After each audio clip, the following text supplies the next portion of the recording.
Point number last.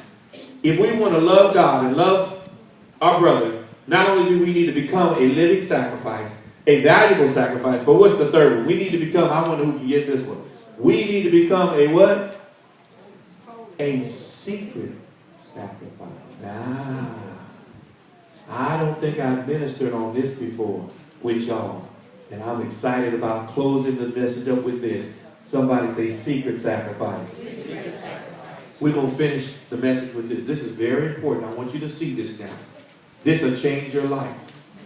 Matthew chapter 6, verse 1, it says, take heed that you do not do your merciful deeds before men, to be seen by them.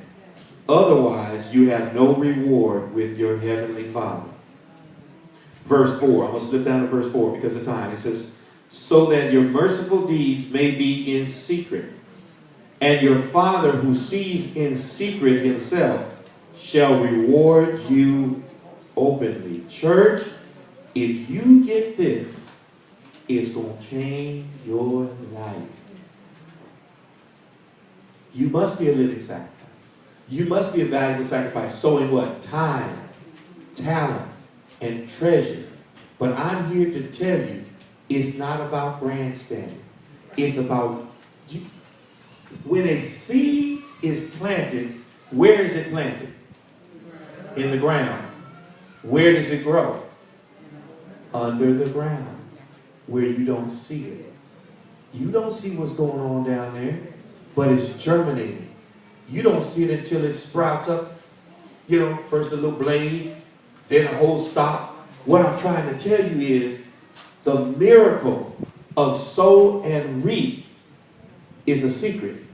It happens beyond the invisible, beyond the visible eye.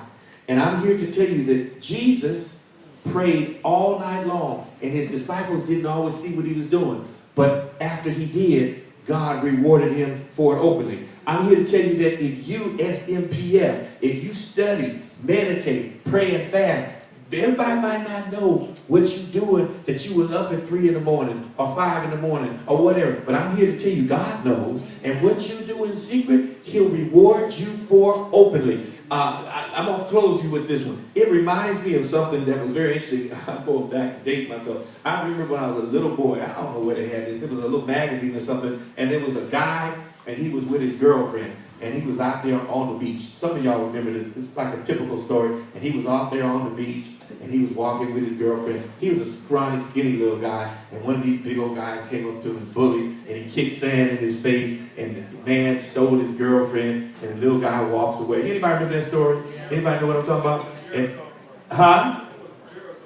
all right. And he walks away. And he's all sad and everything. But you know what that guy does? When nobody's seeing what he's doing, he goes and he puts his work in. He goes into the gym and he gets himself together and he goes back out to that same beach.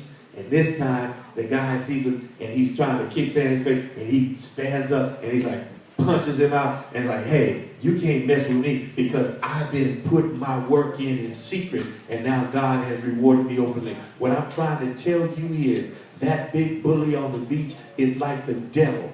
And the devil's trying to kick sand in your face when you trying to floss with your lady or your man or do whatever you trying to do. Sometimes you have to get yourself together and you got to go away from everybody and you got to get in secret. You got to really start getting in that word and nobody's around and nobody sees what's going on. But in time, everybody going to see that you've been putting your work in and the devil will be underneath your feet. My time is up and I thank you for yours. Amen.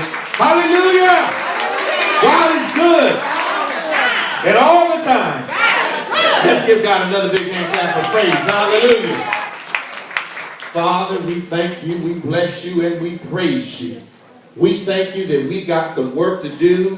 We got some wood shedding to do. We got some midnight oil to burn. We thank you that we have some heart changing to change. We have to go into our prayer closet and we're going to have to be like Jesus. The Bible says that when Jesus decided to do the work of the Father, to humble himself and become a servant. Can you imagine the Son of God becoming a servant? The Bible says that when he decided to become a servant and he humbled himself to death, But I'm here to tell you that the story did not end there. The Bible says, therefore. Oh, I'm so glad the Bible says, therefore. It says, therefore, after Jesus humbled himself to death, after he had become a servant, it said, therefore, God has highly exalted him and given him a name that is above every name, that at the name of Jesus, every knee shall bow and every tongue shall confess of things in heaven and things in earth. And I'm here to tell you, if we follow the exact example of Jesus, we might seem like we're dying when we're fasting. We might seem like it's really nobody